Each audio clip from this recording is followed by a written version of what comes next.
which most American Masons don't even know exist. And in that organization, I was admitted into the Rite of Memphis Mitzrayim, and I went up to a 90th degree, which a lot of Masons, if they even hear that, they will, their false teeth will fall on their heads. But there are actually at least 97 degrees in the higher level esoteric rite. Right. And were you surprised when you found that there were more than 33 degrees? No, not really.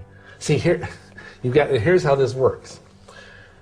When I went through the Masonic rituals, I had the spirit guides in my ear whispering things, telling me to do things, telling me to answer certain things in certain ways. Because I did that, I was identified by the leadership of the Grand Lodge of the state of Wisconsin that I was someone a little bit extraordinary.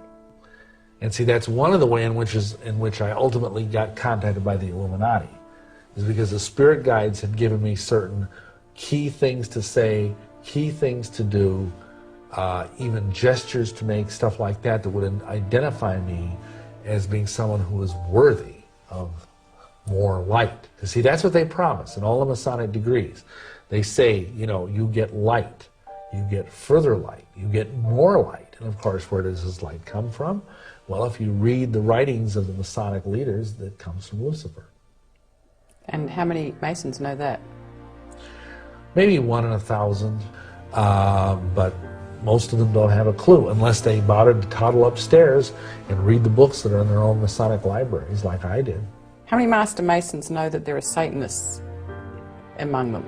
I'd say probably the same figure I quoted earlier, 1 in 1,000. Right.